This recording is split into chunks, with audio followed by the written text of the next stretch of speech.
Pixar es o fue experta en crear historias cautivantes y creativas, desde algo tan básico como puede ser un grupo de juguetes, un par de peces en el mar, o intentar explicar qué había dentro de nuestros armarios y crear un mundo paralelo a partir de eso. Pero esta creatividad no siempre salió a la luz, ya que después del estreno de Up o Toy Story 3 si lo quieren, la compañía entró en un pozo creativo enorme, empezando a crear historias que se alejaban de su esencia o secuelas de lo que ya había funcionado previamente. Cars 2, Monsters University, Brave, Buscando a Dory, Cars 3... Y algunas te pueden gustar más y otras menos, pero no podemos negar que no le llegan ni a los talones de las películas que hicieron destacar a la compañía en un principio. Todo esto pasó en un lapso de 6 o 7 años que a mi parecer fueron los peores en la historia de Pixar Animation Studios. Pero en ese tiempo hubo una excepción, una gran excepción,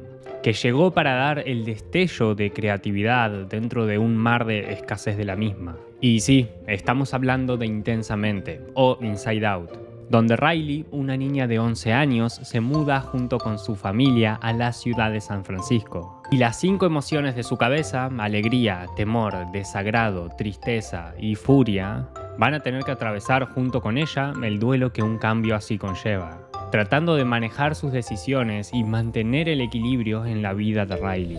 Pongámonos a pensar un segundo lo creativo y destacante que resulta ya esta primer premisa. Esta no es solo la historia de una niña que tiene que abandonar su pueblo natal junto con sus amigos, su equipo de hockey, su casa, sino que las verdaderas protagonistas son sus emociones personificadas. La idea surgió cuando su finalmente director Pete Docter observó los cambios emocionales y de comportamiento de su hija Ellie mientras crecía. Notó que a medida que se acercaba a la adolescencia, Ellie se volvía más reservada y menos expresiva, lo que lo llevó a reflexionar qué es lo que sucede dentro de la mente de una persona en esos años de transición. Al contrario que quizá otras películas de Pixar que trataban de hacer de algo simple y cotidiano, algo complejo y emocional, uno de los grandes desafíos que para mí enfrenta Intensamente es, de alguna manera, tratar de simplificar todo lo complejo que hay en nuestras mentes. Las emociones, los cambios, los pensamientos, los recuerdos, entre muchas otras cosas. Y ya quedó demostrado que ese desafío quedó resuelto de manera fantástica, ya que no solo hablamos de una gran primera idea, sino que está impecablemente ejecutada. Pero sigamos de a poco. Primero vamos a hablar de estas 5 emociones, por qué se eligieron las mismas y por qué se ven de esa manera. Bueno, en principio tenemos a alegría, que en este caso es quien lidera las operaciones dentro de la cabeza de Riley. Es la emoción principal, pero eso no quiere decir que sea la misma en todos. En esta historia, Pixar plantea la idea de que cada individuo tiene ciertas emociones predominantes, ya que vemos, por ejemplo, como en el padre de Riley, la furia está al centro del control, o en su madre, la tristeza. Alegría en Riley, bueno, es alegría en exceso, es lo primero que sintió al venir al mundo. Ella, como personaje, se siente responsable absoluta de la felicidad y el bienestar de Riley. Después tenemos a tristeza, quien también es una de las emociones principales, siendo muy poco optimista y de alguna manera todo lo contrario a alegría. Y que, bueno, en la cinta se trabaja el concepto de la importancia de su presencia como sentimiento. Y por último tenemos al trío restante, siendo furia, desagrado y temor. Cada uno de los personajes representados con un color y forma diferente. Ahora, ¿por qué solo estas 5? Bueno, si bien en principio se había pensado incluir casi 30 emociones dentro de la cabeza de Riley, está claro que esta decisión hubiera hecho todo un poco más complicado e impersonal tal vez. Es mucho más simple a nivel narrativo y estético destacar a 5 personajes o llegar a empatizar con estos que 27. Además, la compañía trabajó con un reconocido psicólogo estadounidense, Paul Ekman, quien luego de una investigación estableció que hay ciertas emociones universales sin importar la cultura o el origen geográfico, que son prácticamente las que terminaron quedando. Lo interesante de todo esto es que las propias emociones son las verdaderas protagonistas, como mencioné. Son personajes en sí mismos que intentan explicar la personalidad de otro personaje. A pesar de destacar en características específicas, también tienen sus matices, sus propias emociones o hasta un viaje de aprendizaje.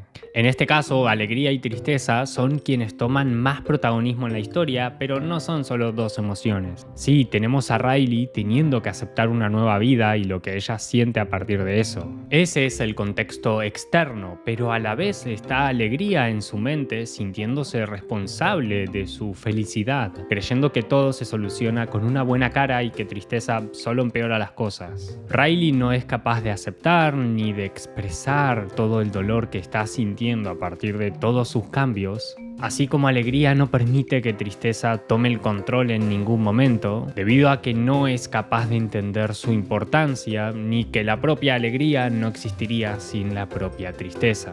Es un poco confuso, pero ese es el hilo principal del viaje de Riley junto con la personificación de sus conflictos internos. Y en esa convivencia dentro de su cabeza es donde las cosas empiezan a fallar.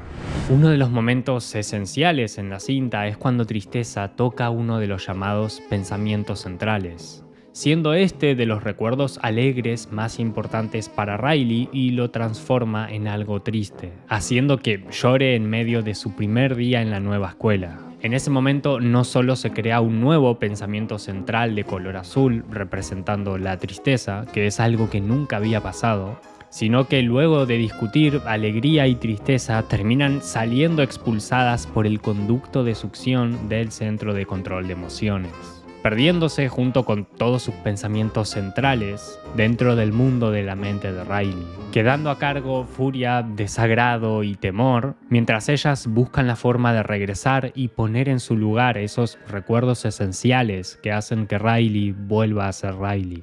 Y obviamente en este camino de las protagonistas por encontrar cómo volver al centro de control, hay un mundo de creatividad enorme propio de Pixar que intenta explicar de manera ingeniosa o divertida muchos elementos de nuestras mentes. Existen las islas de la personalidad que representan los pilares dentro de la mente de Riley, como pueden ser su familia, sus amigos, el hockey, las cuales, como vemos en la cinta, se van destruyendo a medida que Riley empieza a entrar en conflicto con las mismas. Y como no, en un momento dado tenemos la aparición de Bing Bong, que llega no solo para de alguna manera intentar ayudar a Tristeza y Alegría a volver al centro de control a tiempo y salvar a Riley, sino que trae consigo una historia que se termina llevando el corazón de todos. Bing Bong era el amigo imaginario de Riley, con una estética formada a partir de algodones de azúcar, mezcla de animales, colores, sus lágrimas de caramelo, su analfabetismo,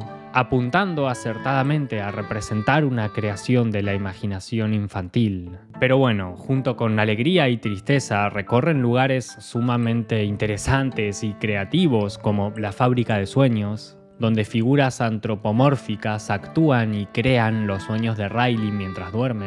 También tenemos el tren del pensamiento, que representa la manera que se mueven y conectan los pensamientos en nuestras mentes y cómo las emociones pueden alterar ese proceso. Por otro lado, vemos la habitación del pensamiento abstracto, donde hay una divertida metáfora visual sobre el proceso mental de abstracción, donde las ideas complejas pueden pasar a transformarse en algo más simple cuando se abstraen en nuestra mente.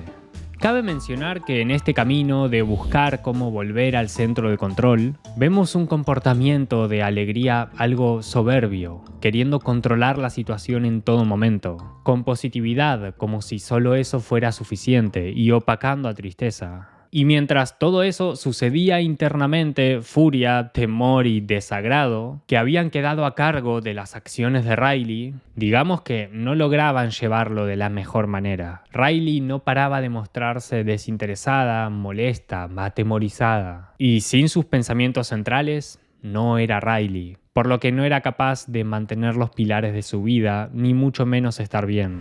Llegando a un punto de quiebre, hay un momento en el que Riley, a partir de su dolor y de la ausencia de sus emociones, decide, o mejor dicho, furia, temor y desagrado deciden, después de intentar reanimarla de muchas maneras, volver a Minnesota, su lugar natal, a ver si de esa manera Riley lograba ser feliz otra vez. pero todo dentro de la mente de Riley se desmoronaba, literalmente, causando que, estando tan cerca de cumplir su objetivo, Alegría y Bing Bong caen al llamado basurero de la memoria, donde los recuerdos y pensamientos que ya no son relevantes se desvanecen y son eliminados con el tiempo. Ambos intentan salir de ahí, pero después de varios intentos fallidos parecía imposible. Por lo que Alegría, en un momento de rendición, se da cuenta que uno de los pensamientos centrales más felices de Riley que ella llevaba consigo había sido creado luego de un momento triste. Por lo que en dicho instante, Alegría entiende que haber separado a Tristeza en todo momento para encontrar la felicidad en Riley es lo que los había llevado a ese lugar. Pero a su vez, Bing Bong comprende que su momento había llegado, por lo que se sacrifica para que Alegría logre salir de ahí y para que Riley encuentre su felicidad, que pueda seguir adelante sin estar atada al pasado, que es lo que de alguna manera representaba Bing Bong. En sí, el hilo narrativo de Bing Bong en esta historia está algo alejado de la historia principal. No está vinculado directamente con la situación actual de Riley, no tiene que ver con su mudanza, Riley ni siquiera se acuerda de su existencia, pero indudablemente está conceptualmente vinculado con el duelo, ya que refleja muy bien lo que es crecer y dejar ir. Por eso su presencia se siente orgánica, su historia es cautivadora y correctamente arriesgada. Pero bueno, Alegría busca a Tristeza para ahora sí intentar llevarla al centro de control de una vez por todas. Y una vez alcanzan llegar, logran que Riley abandone la idea de volver a Minnesota y que vaya corriendo a su casa. Alegría deja su egoísmo de lado para que Tristeza se encargue de la situación, afrontando su dolor y expresándolo con lágrimas, con palabras, para que de esa manera Riley pueda encontrar su felicidad. Y de esta manera no solo se cierra el círculo de Riley, sino de Alegría y su relación con Tristeza, entendiendo que no hay tristeza sin alegría, ni alegría sin tristeza. Nadie puede estar triste en todo momento, así como nadie puede estar feliz siempre. Y muchas veces esa misma tristeza es el camino hacia un lugar mejor. Si Toy Story nos hizo mirar de reojo a nuestros juguetes a ver si los enganchábamos moviéndose o interactuando, y Monsters Inc. nos hizo imaginar el mundo que puede haber adentro de nuestro placard, intensamente te hace querer imaginar qué está pasando en nuestras cabezas cuando estamos felices, tristes o enojados. ¿Cuáles son nuestras emociones predominantes o nuestras islas de la personalidad? ¿Qué pensamientos centrales tenemos o si todavía hay algo que aprender de ellos? Todo esto contado a través de una desbordante creatividad, como Pixar ha demostrado ser capaz de llevar a la pantalla. Eso fue todo. Si les gustó el video, denle al botón de me gusta y suscríbanse al canal, así hacemos que esto llegue a más personas. Y nos vemos dentro de poco con un video nuevo. Chau chau.